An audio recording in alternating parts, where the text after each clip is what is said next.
son last born gakyo monene bwa mabira gaki umwana one gaki. So the land said there are many ways of killing a rat. Now you are not going to be alive by 8 when you are going to get this land. Ambayo ilikuwa na cost 1.5 million. Kuna msichana mwenye alikuwa anamtishia anaitwa Caroline Kitonto. Msichana naye alikosi kifo yake. We are missing him because his lessons are not being attended to. Teacher, though he left us too soon, we're so sad. We miss him a lot. Gen TV, my TV, your TV, our. Ya Marieta nengoro kwa tsewa ya mwika hindo yondeki. Naonde nkaiga I'm a single parent. Naonde nabere nkana abana batuchonse batatu. Gaki nabonchande giti nabombwatiri yanda lyo gukumia. Ingogonkonya gaki umwana one nabatu amene trinere biya. Bona kanda mwenga nero nkorere taya iguru lyo buri mugaki. Ingora nkonye ya Nyasaye bwa mabire. Aina makongu kera kwa igwete nga umwalimu berutire roche naki maikwarenge nedenga nkaiga na renge muri gaje Kennedy ugojo kontebi nganju tukora JOSECK ngamatebi ngaki maisa abalirete hiyo kambwa atakambeke pigipigi goro akangira pakatinga nguchikwana nkanyano ari my son last born gakyo monene bwa mabira gaki umwana one gaki akura so bwiko bwenze gaki utari ugwanja kwaya gaki Andake ndesa kuboria umungina andake igoro y'umwana ugo nabate family. Umwana one nabate family? Yes. Nadiye tumurugya igoro kufire sina abana babiri. Umumira tata kama na baba. Kero mwete nga umwalimu yenda cyamutete se ebirengere byahirete bikamuita nigoro. Yoborimo. Kunyora goro borimo gose nga kijari. Kanyaga goro to borimo, akera goro borimo. Ono rito auto kotenga tuchikobera ro. Akamakuru agatokana no yani oyimo mwengo ando topiro muntu ndiguru. Ono step kimu ategeti kere umwa yotinga umwarimu kirende yanda cyamutete n'ibirengere by'ikiro so uretu umuhondo byaborete ono sofanje mu akore kusu urimo. Ono borimo bwona atagete aketu matubwatsi abakambe batubwatsi gaki gere bani mwana onanyore obumaene bwaya gaki anyore obumaene kwikirabone ga mwanyore bokonyi bondo kurwase serikali abantu be serikali nere ganto processing nere yegenderete mwimusie najete ono gaki nabonga netinga obokonyi gaki na inchembe stipo na inchembe byandorekane byanonyo mwana no beru kurwase buko bwensi. Okay, andake nende sa kubori obore mu begano bw'ekibasere nga bwarenga. Bwarenga 800,000. Okay. Nende twaroche aseri uko mwalimu ari geta nyuma tareita aho tanga ariana netiwe chibesa emilione yamo na chilfu chinisa nekene chinde ntira tata betu murugo to asome tinga muina kaiga kuchiringa choni nyakina yes nera mate eri mumia saba nera no buramo ara ko bora nera no buramo nera ari ko ama ngaine tikini. Huyu ndugu ndiye alikuwa tegemeo katika hii familia kulingana na ile maisha ambapo tunapoishi katika hii familia.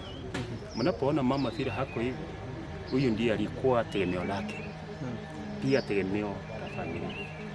Kila ambacho kilichosababisha haya mambo yote ni juu ya samba aliponunua samba ambayo ilikuwa na cost 1.5 million.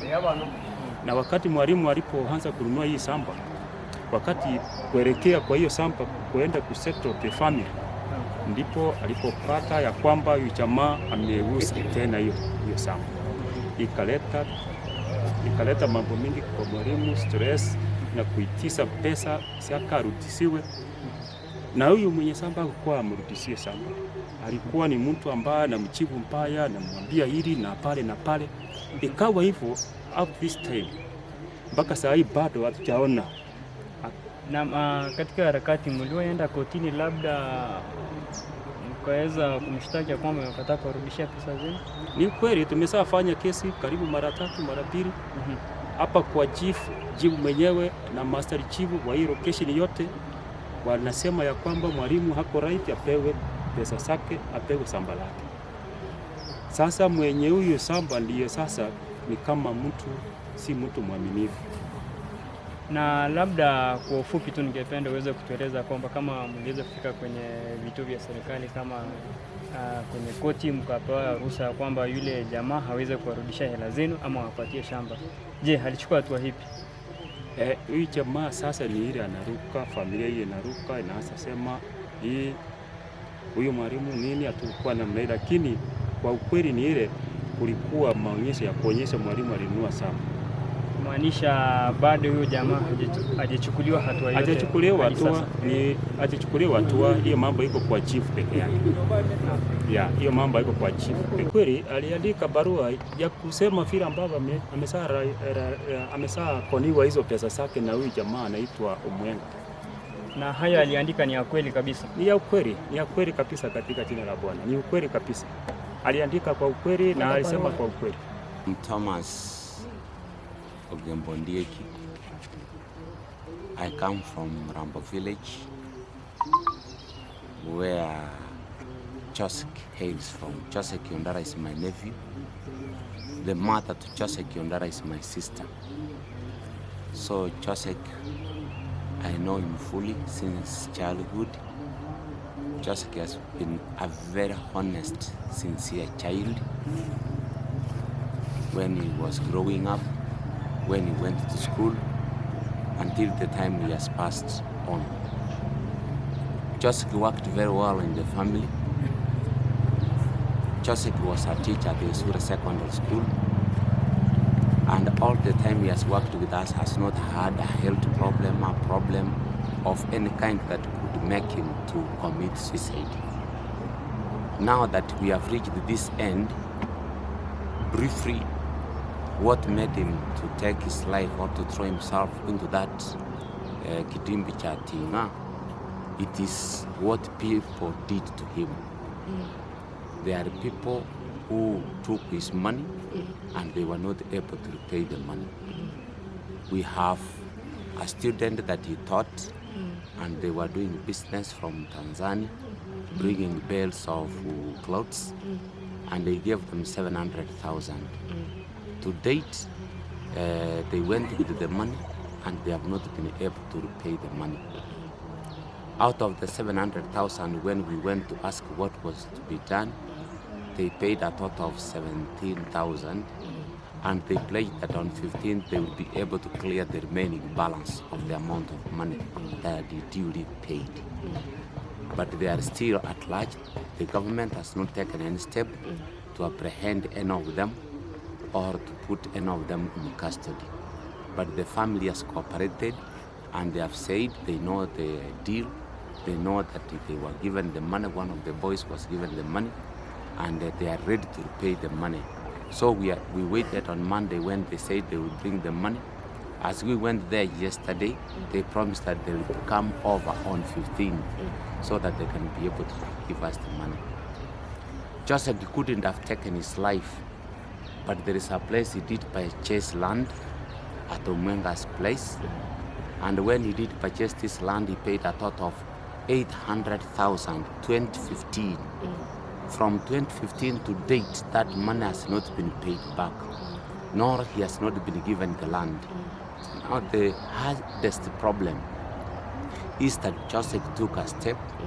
They went to the area chief, Mr. Oroti, and the two assistant chiefs who were there, one from Kyogut sub-location and one from our end, and the council of elders were also there.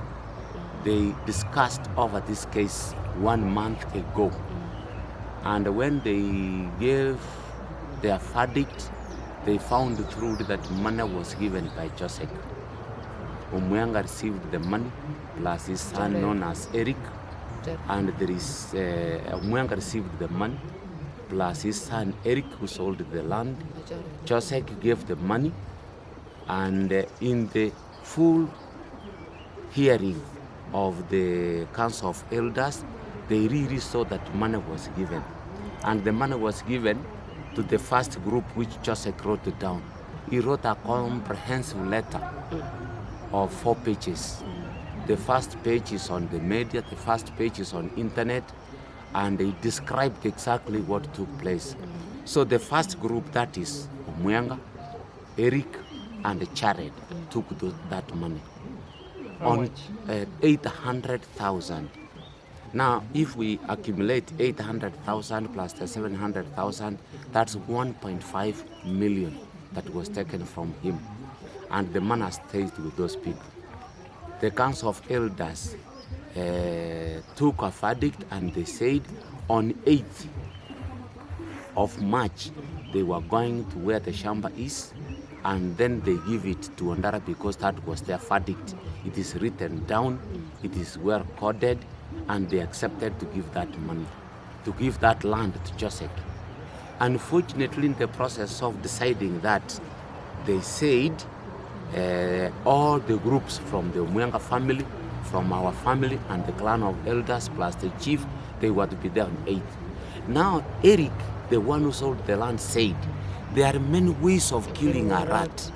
Now, you are not going to be alive by 8th when you are going to get this land.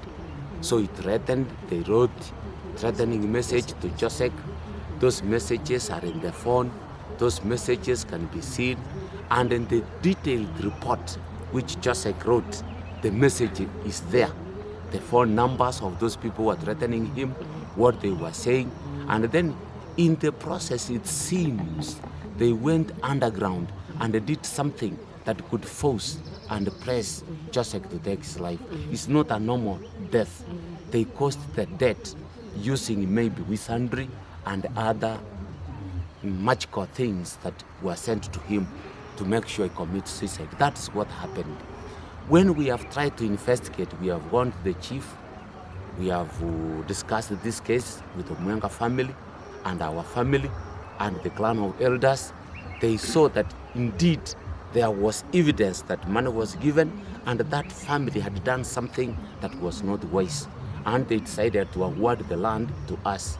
The chief said he's going to take care of making sure that the money is paid or the land, but they decided let them give JOSECK the land that killed him.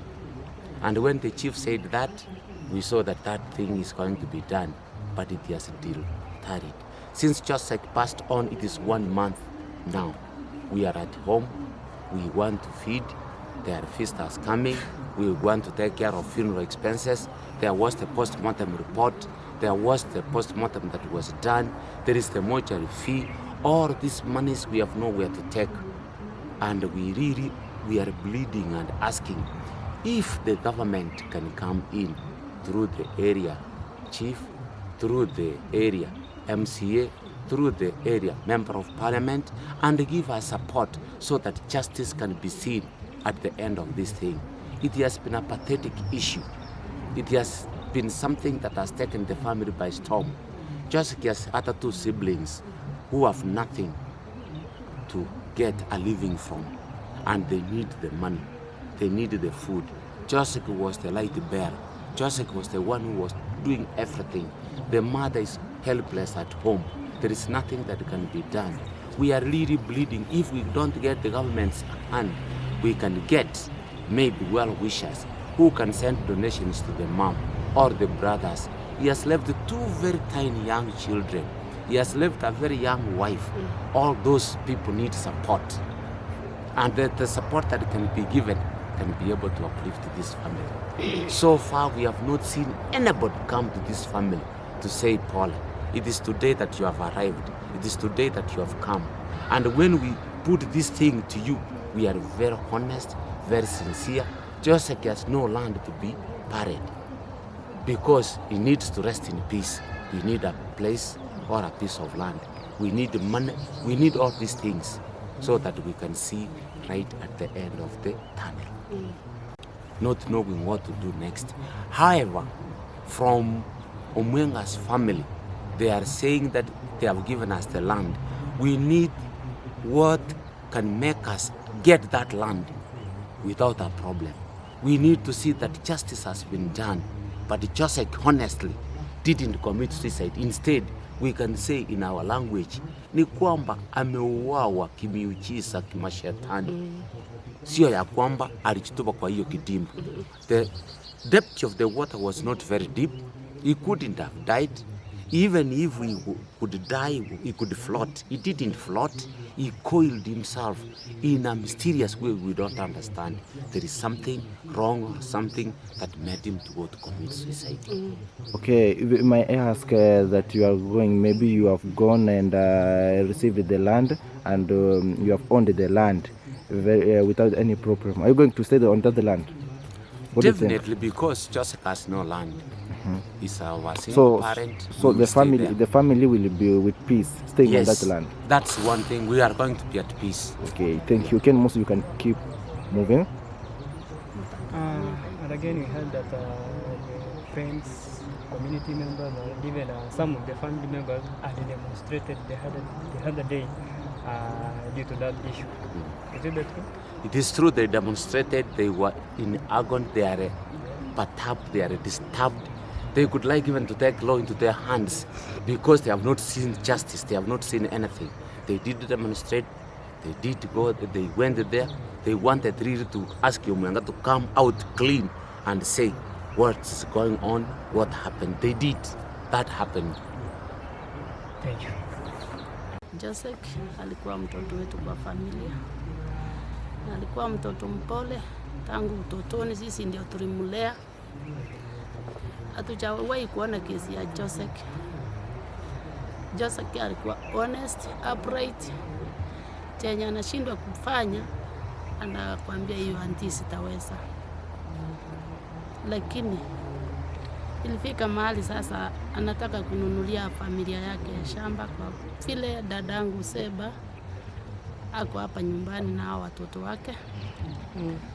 Katika hii harakati ya kununua shamba, huyu mtu mwenye alikuwa ananunua kutoka kwake umeangana vijana wake wawili, Helik na Jared, wakasika pesa zake 800,000. Wakafika mahali wakasahau hizo pesa, wakasika saa mwingine wakampea title deed. Sasa wakati Josek alichua hii maneno, wakati anaenda kuuliza Omwenga wakamuruka, wakaanza kumtusi, wakaanza kumwambia kwanza wewe umesaliwa kwa nyumba, hakuna chenye utatuambia. Hauna mali, utaenda kutustaki. Wakamfanyia mchezo sana.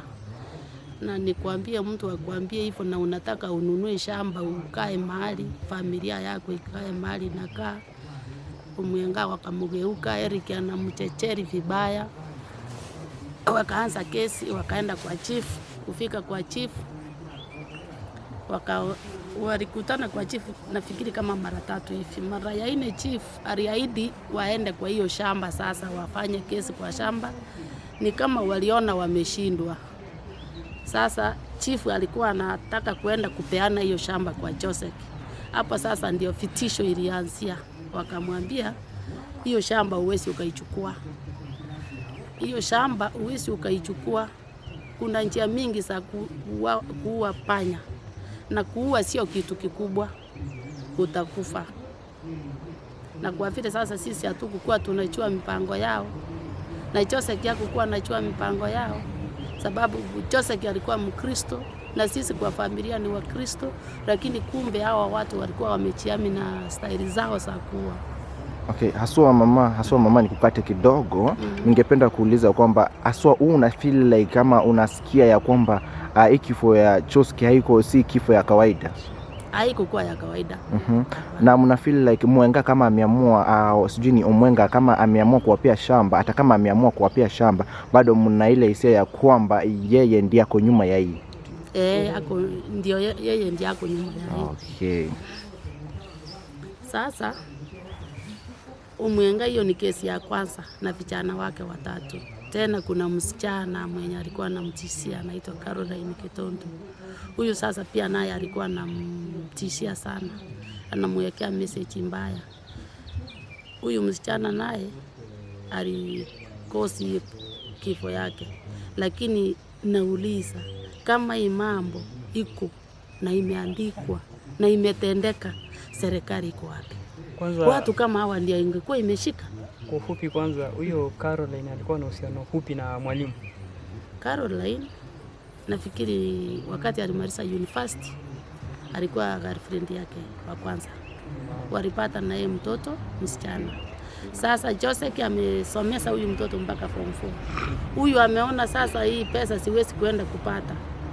Ndiye alianza kumtishia eti hata kama huyu mtoto amemaliza shule, hizo pesa lazima ununulie huyo mtoto shamba. Okay. Hiyo sasa ndio sasa huyo msichana ndiye alianza vitisho ya kwanza. Tena tunasikia huyo Caroline wanaishi na Eric. Huyo sasa mwenye shamba wanaishi na Nairobi. Sasa wanashikana mikono kwa kumtishia maisha sana. Sasa ombi lako maybe kwa wanakijiji, jamii nzima pamoja na serikali ni lipi? Wanakijiji walisikwa na ghadhabu sana, wakasikia hasira yenyewe, walifanya maandamano mpaka kwa hiyo poma. Sasa ombi langu, naomba serikali hawa watu wote walikosi kifo ya huyu kijana wetu, si wangeshikwa tu ndio tupate na sisi haki yetu. Okay, asante. Iko sawa. Yeah, iko sawa. Okay. My name is Mwalimu Barnabas, the deputy principal of this school, Besure, ELCK. About our teacher, the late Mr. JOSECK Ondara, I don't have to say much, but we have lost a teacher. He was a hard-working teacher. As a colleague, we are not happy for that loss. And as a school, we are missing him seriously. Both the teachers and the students, we are missing him because his lessons are not being attended to. And we have water challenge. We have not water replacement, and we don't know whether we can get a suitable replacement just to fit his shoes. Otherwise, we are organizing for his funeral. As a school, we are also partnering with the family, and we want to see that we give him a decent send-off. Otherwise, I want to say that we are really sad because Mr. JOSECK has gone too soon. I don't have much. May God rest his soul in eternal peace. Thank you. Thank you. From the top. Yeah. My name is Diana Nyanchoka. I'm from Kisura Secondary School. Mr. JOSECK was my English literature teacher. Though he left us too soon, we're so sad. We miss him a lot. And our condolences to the family. Naam, tumeweza kupata kwamba mwalimu huyu aliaga siku chache kabla hajaweza kufika mahakamani ili kuweza kujua hatma ya kesi aliyopeleka mahakamani, ili haweze kujua huenda kama angeweza kumiliki ardhi hiyo ama ni pesa zake angeenda kurejeshewa kutoka kwa muuzaji aliyemuzia shamba, ingawa alikuwa tayari hashamlahai pesa hizo. Na kushukuru zaidi kwa kuzidi kutazama kituo chetu cha habari, na rejea na mengi zaidi. You are watching Gen TV. My TV, your TV, our TV.